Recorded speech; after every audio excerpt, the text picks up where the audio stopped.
So here at the UW, we're hosting today's panel, and we also have 2 workshops coming up this week. So we hope you'll join us for those. One is Open Educational Resources 101 about finding and using OER. That's happening tomorrow afternoon. And then on Thursday, we're hosting UW Libraries Pressbooks Create and Remix Interactive Course Materials. I encourage you to join us for these and to check out the other activities that are happening in other institutions globally. And if someone could pop that link in the chat for the OE Week global events, that would be wonderful. So I wanted to introduce ourselves for today. So my name is Lauren Ray. I'm the Open Education Librarian. I use she, her pronouns, and I'm at the UW Seattle campus. And I'll let my other co-hosts unmute and introduce themselves. Hi folks, I'm Melanie Smith. I'm the Open Education Grad Assistant working with Lauren here in Seattle. I'm Denise Hatwig. I'm the Head of Digital Scholarship at the UW Basel campus.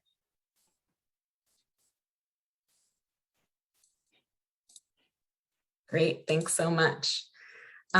So before we get started today, we would first and foremost like to acknowledge the lands on which our Seattle, Tacoma, and Bothell campuses stand today as the traditional home of the Coast Salish people and the traditional homes of all tribes and bands within the Duwamish, Puyallup, and Snohomish nations. Without them, we would not have access to this gathering and to this dialogue.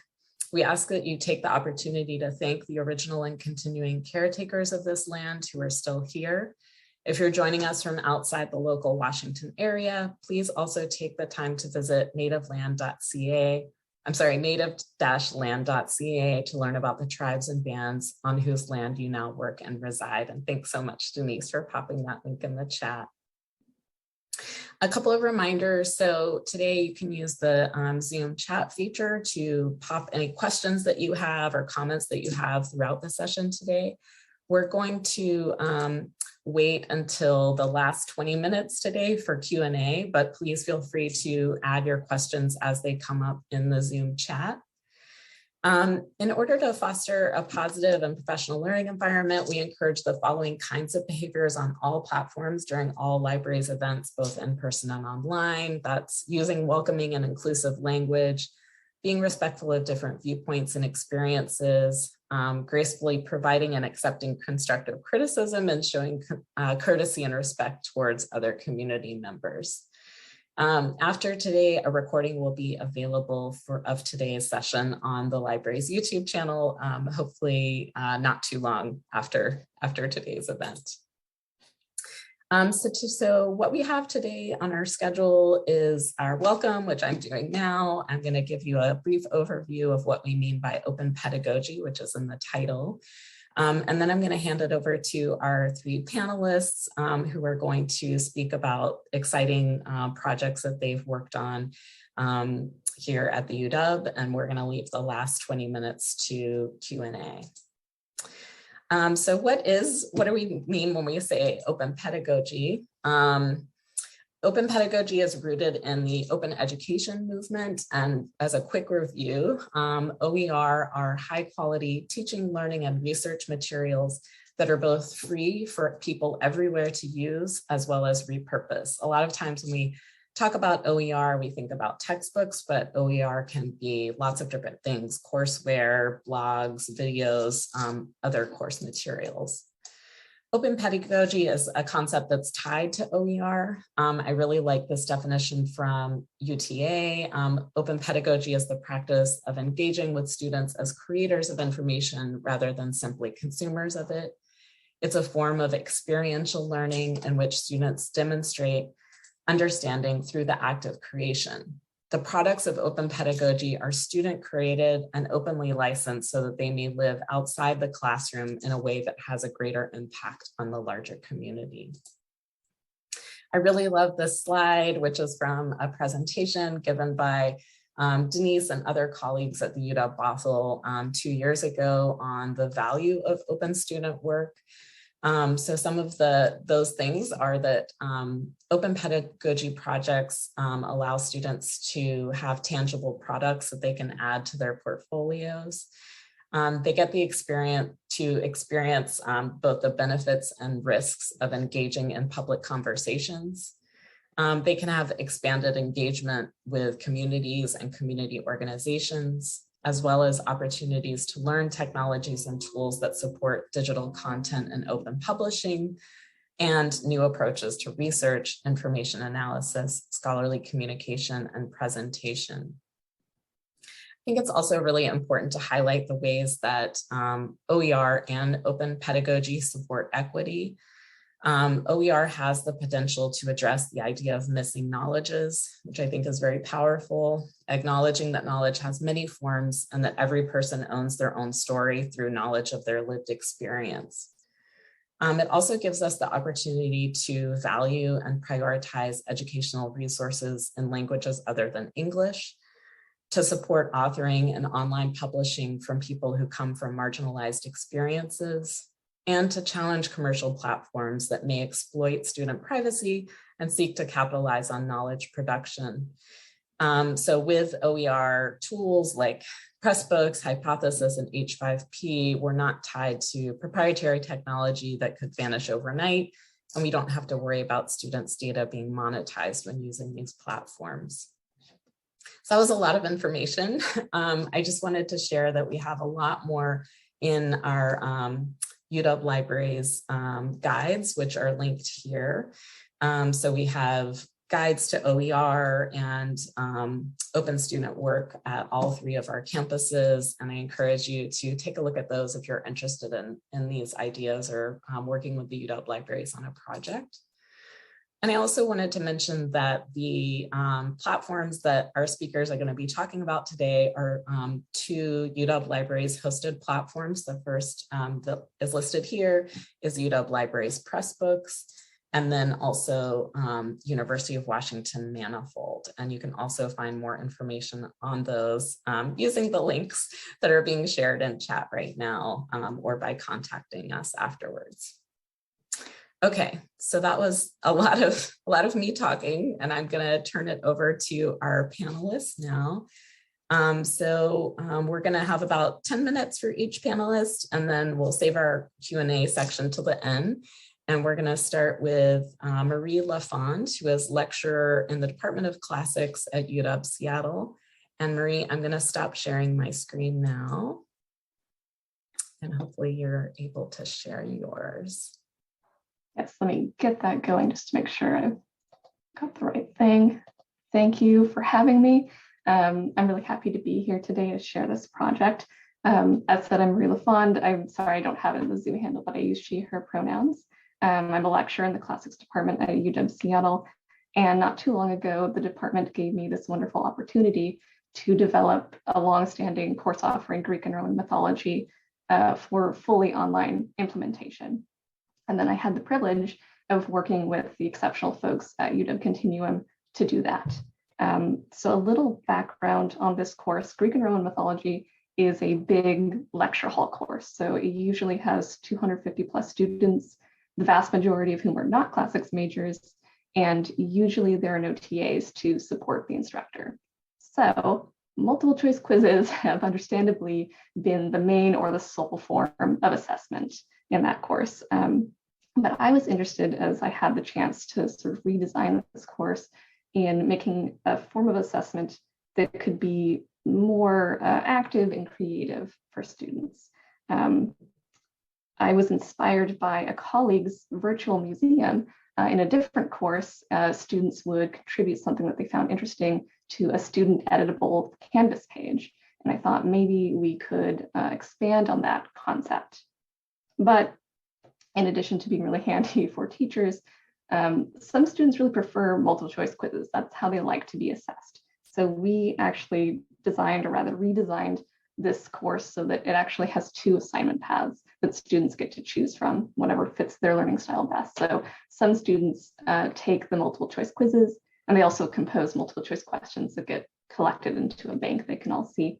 And then the other path is that students can work on this group virtual museum project. So something I was hoping to offer to students with that option was kind of a simulation of how they're really going to use what they learned in the class.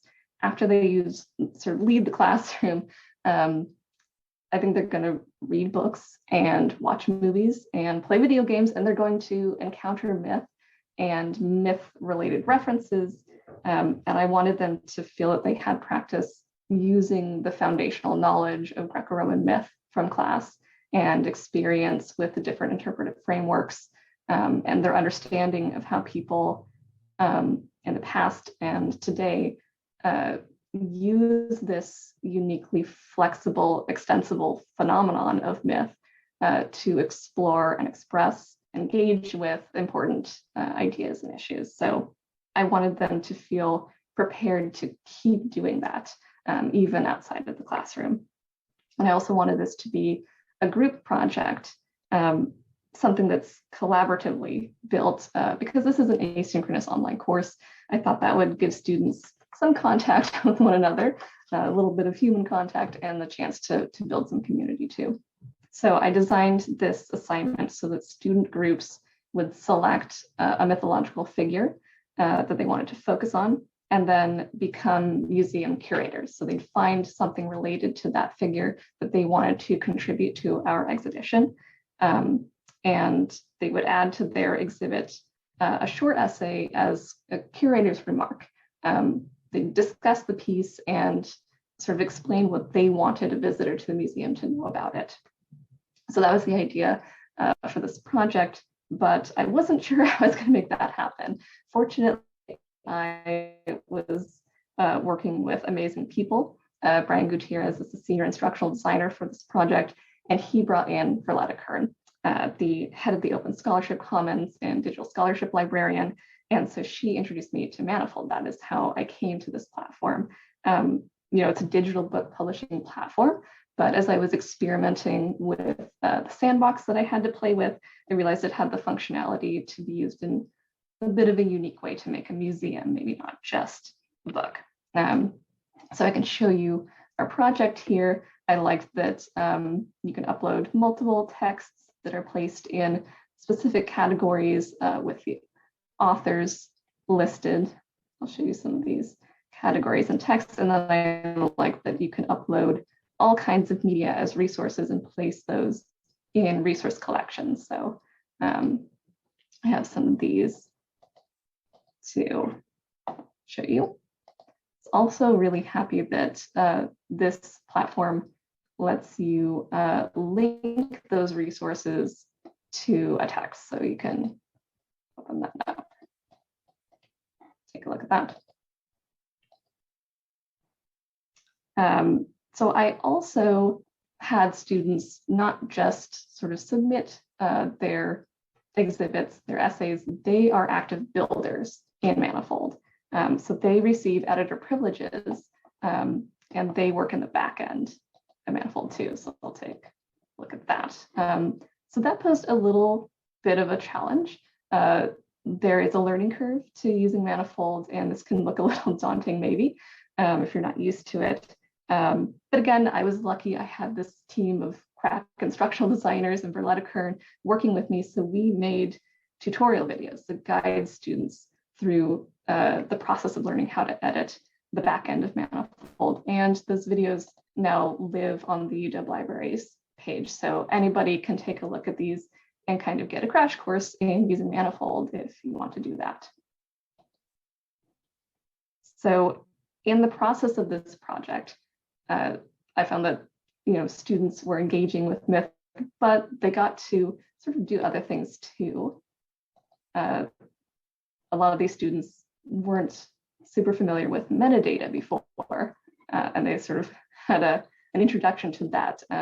They learned what alt text even is and why it's so crucial to include that.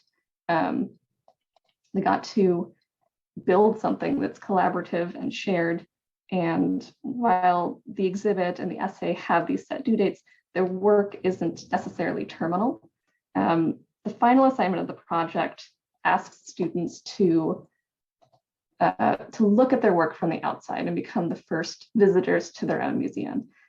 So they're asked to add a comment, and we used the annotation feature in Manifold. So we were able to use these private reading groups, which is really nice. That it allows students to be a little less formal and more personal in their interactions with one another.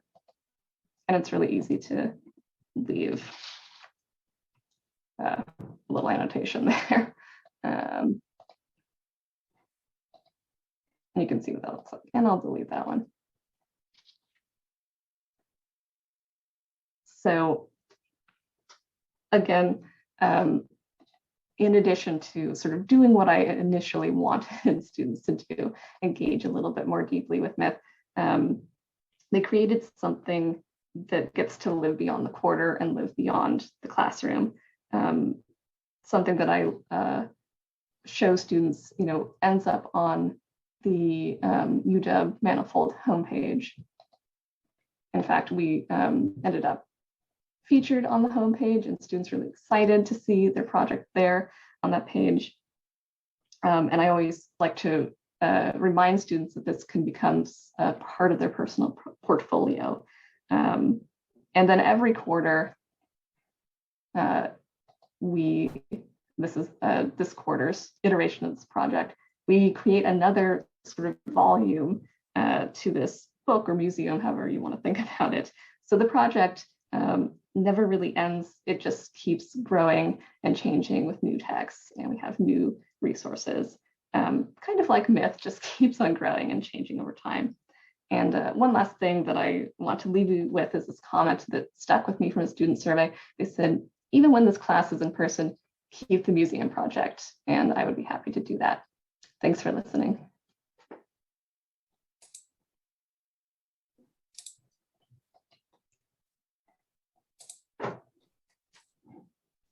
Thanks so much, Marie. That was really wonderful to hear about. So now we're going to move on to our next panelist. Julie Shane is teaching professor at the School of Interdisciplinary Arts and Sciences at UW-Bothell.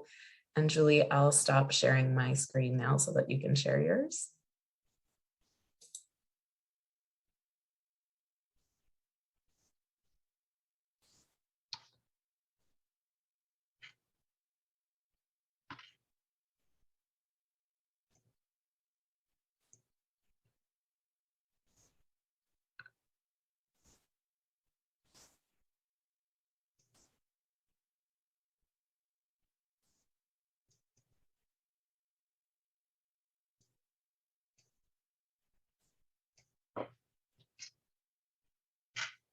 Okay, you're seeing the slide, right?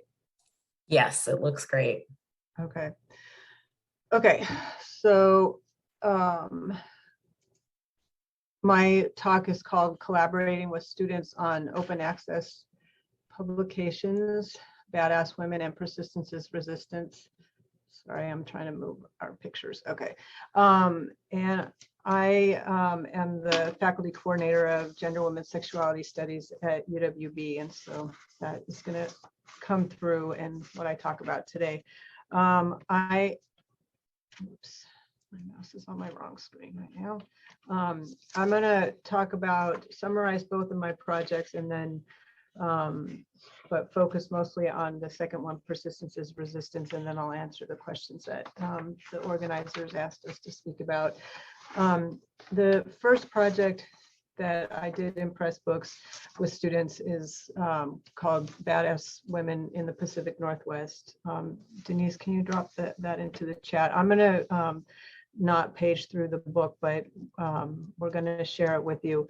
And this is a summary from the home screen. This zine is a collection of biographies and portraits of badass women in the Pacific Northwest. Undergraduate students collaborated to create this resource that fuses multilingual poetry, art, and writing to celebrate and honor some of the strongest people you might not have heard of. It was created in an interdisciplinary gender, women, and sexuality studies classroom led by Professor Julie Shane, librarians Penelope Wood and Denise Hatwig, and peer facilitator Nicole Carter. So it was a massive class project, not group project. And we had, I think, 44 students enrolled that we divided into different groups, like copy editors. Some of them were in charge of about the authors. Some were the press books team that worked with Denise on building the whole project. There were the artists. There were about local organizations. They're just, we worked hard to, oh, there was one team that made a video about the whole project. It was just phenomenal. And what I always say is that it kicked our bad asses because it was so hard to do the project and herd the cats and everything, but it was really amazing. And we had a hard copy version also that was just a book, which we won't do that again. I just happen to have like a few $100s left in my budget that we spent on that. And I'm glad, Lauren, you mentioned the thing about multilingualism, because that's a huge commitment of mine, especially with the student body at Bothell. And so we had multilingual poems in here as well. So from that project, I got very excited about open access publishing, and then worked with Nicole, the peer facilitator, who's also an artist, on my next project, which was a book called Persistence is Resistance. And it was a collection celebrating 50 years of gender, women, and sexuality studies. Contributors are a diverse group of scholars, from undergraduate students to faculty emeritus, representing 22 institutions. Essays cover GWS's history, praxis, and implementation. The book also includes artwork from GWSS undergraduates and alumni and their answers to why GWSS. It's persistent. I mean, it's ideal for the classroom because the essays are short, jargon light, and inspire feminist inquiry, activism, and pride. And I worked on it to coincide with the 50th anniversary of the first women's studies program, which was San Diego State, and UW-Seattle was not long after. So I'm going to just highlight the pieces that where undergraduates or students were involved. I had several pieces that were co-authored with students. One was the history of the first women's studies at San Diego State, and I did that one with 2 MA students there. All these pictures were illustrated by Nicole. All the authors sent her pictures, and she just drew them, which I found out afterwards she had never illustrated people before, so it was particularly impressive. Then there was one piece that I did with one of our alum here, a GWSS alum, that about an annotated bibliography of GWSS programs in the Americas. And then Nicole and I co-authored the conclusion. And part of it was her specifically as a student speaking to GWSS professors. There was student art throughout, which Nicole, that was originally why I asked her to be involved, was to be the art editor and sort of, work with the students on that.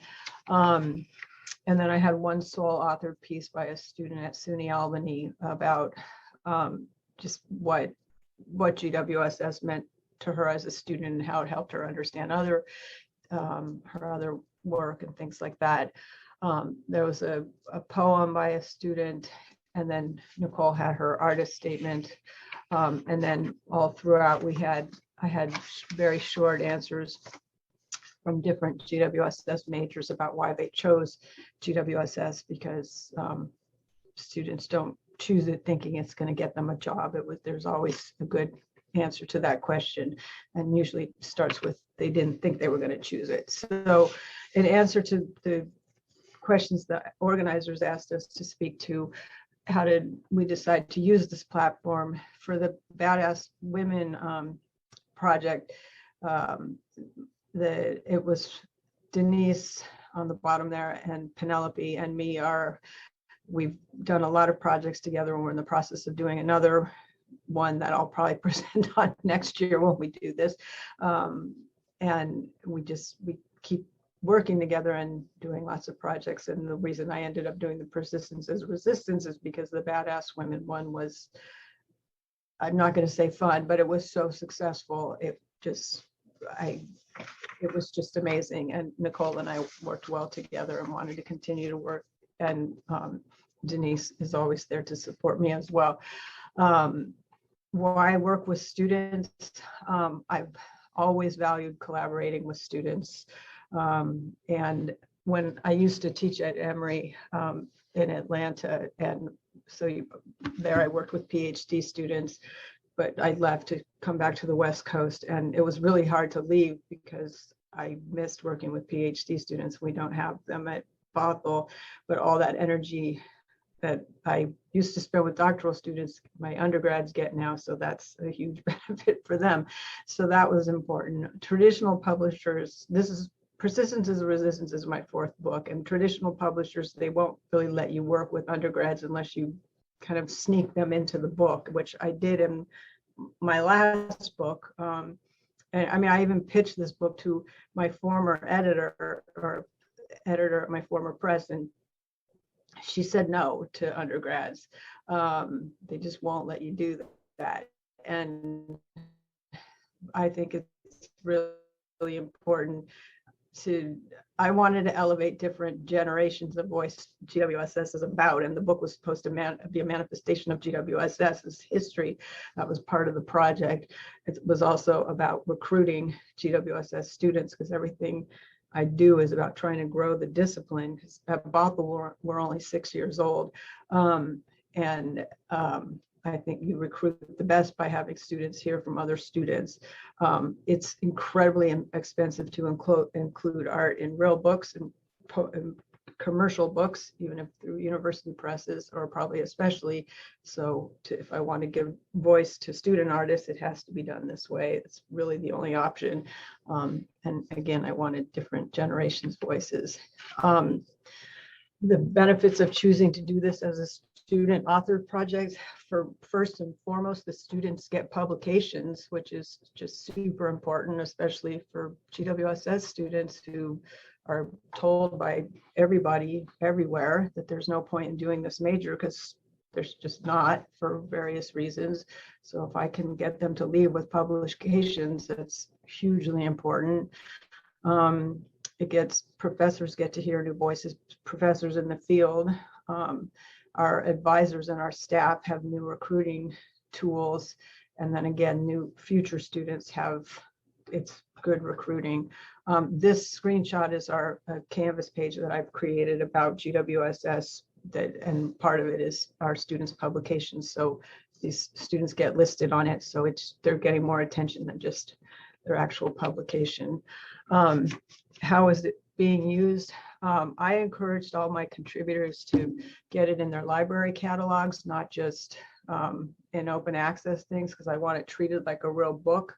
I also, from a search, have found it in all these open access databases, and I don't know how it found its way into those, because none of my contributors are at those schools. So I was really happy about that. Supposedly it's forthcoming in some book reviews, which I really want to happen to legitimize open access publications for junior colleagues going up for promotion, that this can be treated as a real book. And then I've presented about it and will continue to. So here's a thank you to Nicole and my pre-COVID hair, and to Denise and Penelope for ever and ever. So that's my talk. Thank you so much, Julie. I can relate to the pre-COVID hair comment for sure. Great, and thanks everybody for your comments in chat. We're gonna move on to our third panelist. Juliet Sperling is Assistant Professor and Kolar Endowed Chair in American Art History, School of Art and Art History and Design at UW Seattle. And let me stop my share so that you can share your screen, Juliet. Great, thanks, Lauren. I'll get that up.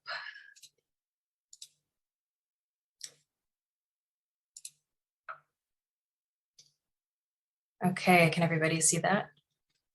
Great. So thanks so much for having me, Lauren. I'm really happy to speak with everybody here about Jacob Lawrence in Seattle, which you see up here on the screen. This is a Pressbooks project that was collaboratively authored by the students in my spring 2021 Art in Seattle seminar. This was my first and only foray into the world of OER and digital publishing. And thinking about, how to pitch this presentation today, I was like, this might also be my last foray into it, and wanted to talk about why I felt like this particular project fit so well with what the affordances of digital publishing are. So I'm really proud of the result. This is one of the most meaningful pedagogical experiences that I've had in my career. And I think that's because this project helped me see that open pedagogy and publishing is not a one-size-fits-all endeavor. It requires thinking really carefully about the topics and the learning goals to be a success and to make the most of it. So in my short time today, I want to reflect on why I saw the specific concerns of Jacob Lawrence in Seattle as a kind of just right fit for what student-authored publishing can offer. And I'm hoping that this case study can provide some considerations for everyone out there who's wondering if this would be an effective approach or not for your own classrooms. So I want to take a quick poll. How many of you have heard the phrase, the medium is the message before? Not a real poll, but yeah, I see heads shaking. You're library people, Marshall McLuhan. So I'm an art historian and a media studies scholar, and I spend a lot of time thinking about that complicated relationship that statement's trying to capture, right? The connection between the form of a thing and the meaning or the message that thing is supposed to convey. And that question was on my mind a lot this time last year when I was designing this new course on the American artist and distinguished former UW Seattle faculty member, Jacob Lawrence. You might, especially if you're in Seattle, remember hearing a lot about Jacob Lawrence right around this time last spring. And that's because there was a huge exhibition of his work up at the Seattle Art Museum, the incredible American Struggle series. And around the same time, the UW also announced that our very own Jacob Lawrence Gallery was going to be the focal point of a multi-million-dollar initiative to elevate the arts on campus. That's actually about to get underway now. So given these really exciting developments, Lawrence's name, his art, his face were everywhere. They were on social media posts, fundraising campaigns, larger than life museum banners. And I'm showing you a slide from one of our class conversations about why the medium through which Lawrence's story is told really, really matters. I'm going to say more about that. So don't get me wrong, it was really wonderful to see so many people learning about Lawrence, but I worried about how that learning was curbed by each format's inherent limitations. So an Instagram caption like you're seeing here, or a 2-minute NPR soundbite can only scratch the surface of an artist's story. And let alone give anybody any sense of the deeper art's historical significance of his work. And this felt like an especially urgent issue to me, given the context of Lawrence's arrival at the UW in 1971 and its parallels to our current moment. So before I get into this, I just want to encourage everybody to read the introduction that I wrote for this press book for a much more in-depth statement about this topic, which requires a lot of unpacking, but in very brief, activism by the newly formed Black Student Union coming out of the 1968 activism directly set the stage for Lawrence's hire in the early 70s.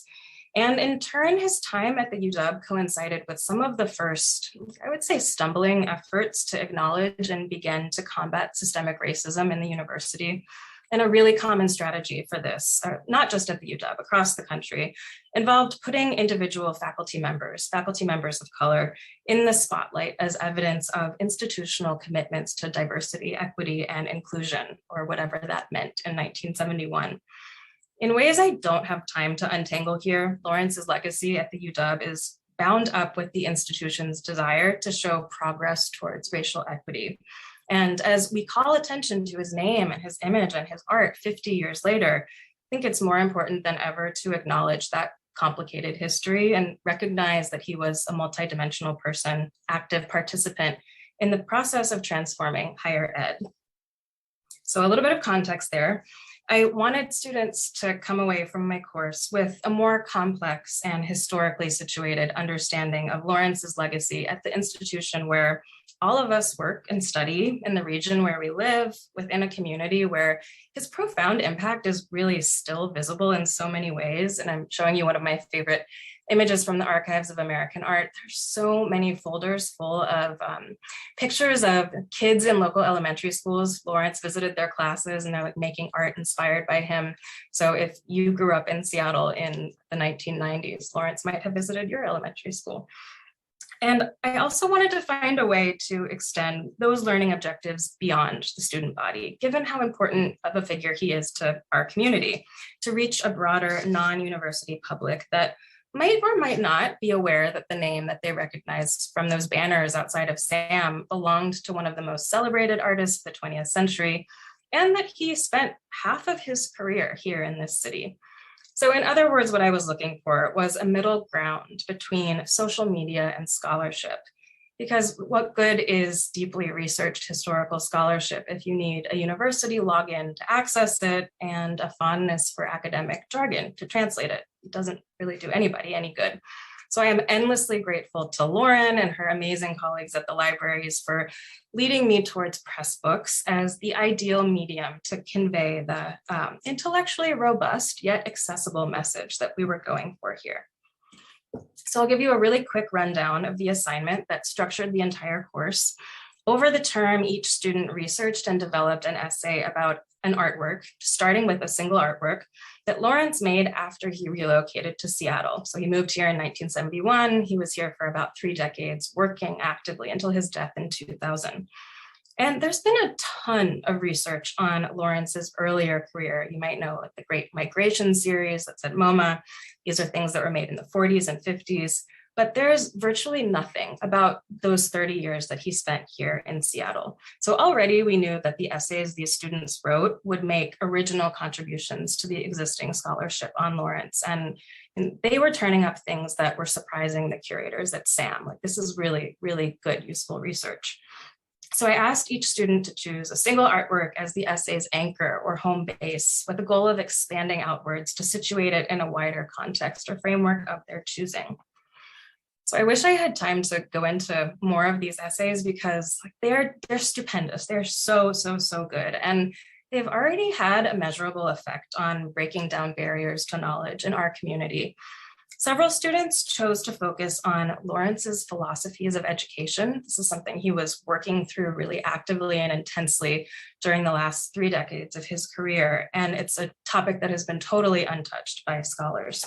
So the chapters that are looking at education focus on how he explored those ideas, often through the theme of building.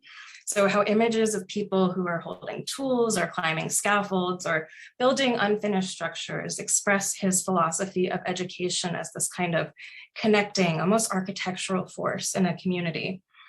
Elizabeth's essay, which I was just showing you right here, this is just one example of this, makes available a high-res image of this 1994 painting that I'm showing you here, Artist with Tools.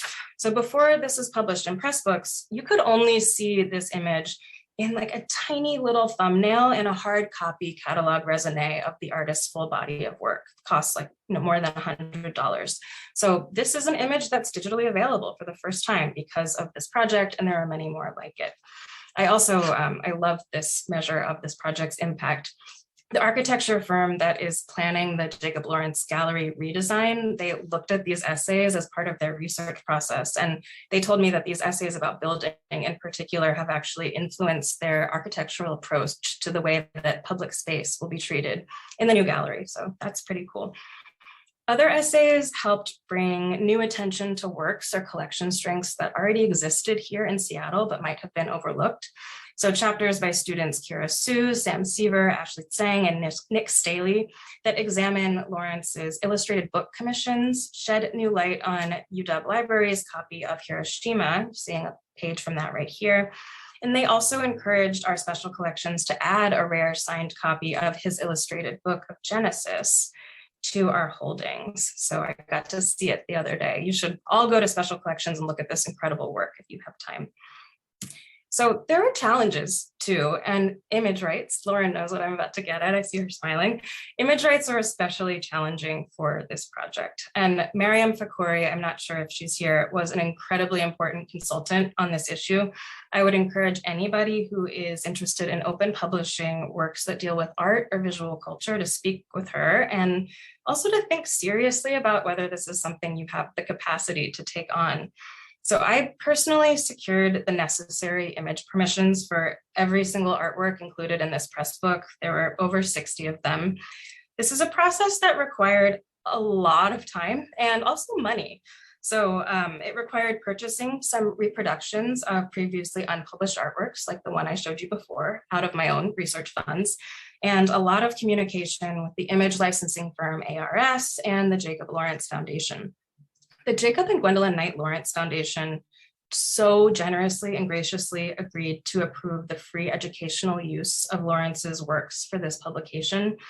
Otherwise, that would have cost thousands of dollars. So I just want to give everybody that framework if you're thinking about doing an art-focused project. It's another point in favor of the timeliness and the location-specific fit of this project, making that kind of partnership work. So I did this because I wholeheartedly believe that making this information publicly accessible was an ethical issue. But I also want to be realistic here about what we professors and our collaborators in the libraries can actually take on. Hence my suggestion to think very intentionally about what particular messages can be best amplified by the open publishing medium. So I will wrap up here by reflecting just quickly on an aspect of the project that is a bit trickier to quantify. Jacob Lawrence in Seattle came at the end of the fully virtual 2020-21 academic year. This was also my first year in Seattle, my first year teaching at UW. And I know it was a difficult and isolating time for many people, students, staff, faculty, everyone. But I found that our shared investment in this project really forged a genuine sense of community. It was important to me to take a non-hierarchical approach to emphasize student agency. So we collectively decided on everything from the arrangement of essays to the acknowledgements to this wonderful cover design by one of my students who double majors in visual communication design. And per the student's suggestion, we included a syllabus of readings at the end of the book, which was a small gesture that we could make towards continuing to work against gatekeeping knowledge. The most important factor, I think, in forging this sense of solidarity was that we all had a mission that we genuinely believed in with this project, which publicize Lawrence's impact as a professor of painting here at the UW, and to expand community awareness of his major significance in the field of American art history. And I'm seeing this book do that work already, and I'm looking forward to watching it continue to do that work. So thanks again for having me here today. And I'm just going to reiterate all the thanks that go along with this project, the foundation, Professor Luther Adams at UW-Tacoma, Lauren and everybody in the libraries, and my incredible collaborators, the student authors of this project. Thank you.